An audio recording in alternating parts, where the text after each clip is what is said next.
ارشاد فرمایا جو اللہ سے ڈرے اللہ اس کے لیے راستے کھول دیتا ہے اور اللہ اس کو وہاں سے دیتا ہے جہاں سے اسے گمان بھی نہیں ہوتا۔ وَمَن يَتَوَكَّلْ عَلَى اللَّهِ فَهُوَ حَسْبُهُ، اور جو اللہ پر بھروسہ کرے اللہ اس کے لیے کافی ہو جاتا ہے، اس کی ضروریات کا وہ خود کفیل ہوتا ہے اور اس کے کام اس کے ذمہ کرم پہ ہوتے ہیں، کو ہو کے دیکھے اس کا۔ تو جو اللہ سے ڈرے اللہ اس کے لیے راستے بناتا ہے۔ حضرت عوف بن مالک رضی اللہ تعالی عنہ الاشجعی حضور کی خدمت میں حاضر ہوئے اور عرض گزار ہوئے کہ میرا بیٹا سالم مشرکین کی قید میں ہے اور میں فاقوں کی حالت میں ہوں، تو فرمایا آل محمد کے پاس ایک سیر جو ہیں، بس اس کے علاوہ ہمارے پاس بھی کھانے کے لیے دنیاوی اسباب نہیں ہیں۔ کہا صبر کرو اور اللہ سے ڈرو اور لا حول ولا قوت الا باللہ کثرت کے ساتھ پڑھو۔ یہ ایسا وظیفہ ہے، ایک حدیث پاک میں آتا ہے کہ یہ 99 بیماریوں کا علاج ہے، اس میں سب سے کم درجے کی بیماری ہم اور غم ہے۔ یہ دکھوں کا مداوع ہے، مشکلات کا علاج ہے، اور یہ وظیفہ میرے حضور نے بتایا۔ حضرت ابو ذر غفاری رضی اللہ تعالیٰ عنہ کو حضور نے 5 چیزیں بتائی تھیں، ان میں سے 5ویں چیز یہ تھی کہ ابو ذر کثرت کے ساتھ لا حول ولا قوت الا باللہ پڑھا کرو۔ فرمایا عرش الہی کے نیچے ایک خاص خزانہ ہے، یہ وظیفہ وہاں سے آیا ہے۔ یہ زندگی میں معمول بنا لو، جب پھنس جاؤ مشکلات میں آ جاؤ تو لا حول ولا قوت الا باللہ پڑھو، اللہ راستے کھولے گا۔ تو حضور نے 3 چیزیں فرمائی، اللہ سے ڈرو، صبر کرو اور کثرت کے ساتھ لا حول ولا قوت الا باللہ پڑھو۔ وہ فرماتے ہیں کہ میں یہ عمل شروع کیا، ابھی گھر میں بیٹھا ہی تھا کہ دروازے پہ دستک ہوئی، تو میں اٹھا کہ دروازہ کھولوں دیکھوں کہ کون ہے، تو دروازہ کھولا، دیکھا میرا بیٹا کھڑا ہے اور اس کے پیچھے 100 اونٹ کھڑے ہیں۔ تو میں نے کہا کہ تم اور یہ اونٹ؟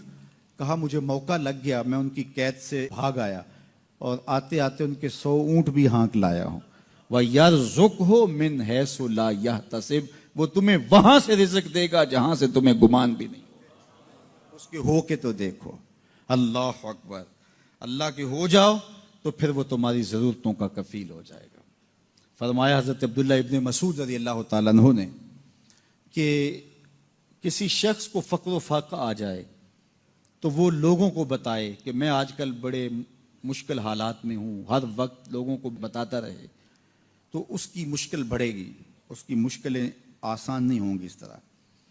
اور اگر وہ اپنی اس مشکل کو کسی سے شیئر نہ کرے بلکہ مصلی بچھا کے اپنے رب سے کہے کہ مالک فقر و فاقہ آ گیا ہے اور اس کا علاج تیرے پاس ہے، اس مرض کا مداوع تیرے پاس ہے۔ تو حضرت عبداللہ ابن مسعود فرماتے ہیں کہ رسول کریم نے فرمایا جلد یا بدیر اللہ اس کو مالا مال فرما دے گا۔ یہ بھی کبھی کر کے دیکھو، مشکل آ جائے، فاقہ آ جائے، مصیبت آ جائے، کسی سے نہ کہو، صرف اپنے رب سے کہو، پھر دیکھنا اس کی کرم نوازیوں کا می کیسے برستا ہے۔ فرمایا اللہ پر بھروسہ کرنے کا جو حق ہے اگر وہ تم ادا کر دو، وہ تمہیں ایسے رزق عطا کرے جیسے پرندوں کو عطا کرتا ہے۔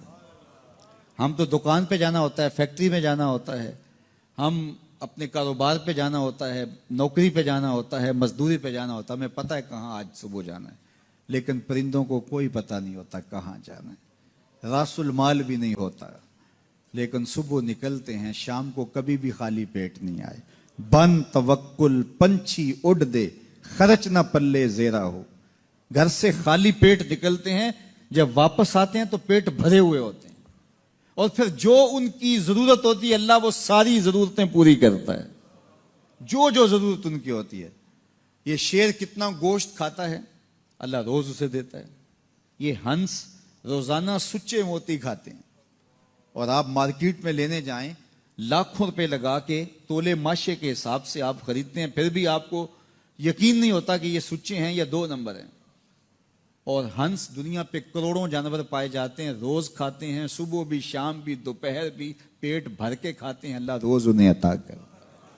کہا اس پہ بھروسہ تو کر کے دیکھو، وہ تمہاری ضرورتوں کا کفیل ہوگا، اس پہ بھروسہ کرو گے وہ تمہیں وہاں سے دے گا جہاں تجھے گمان بھی نہیں ہوگا۔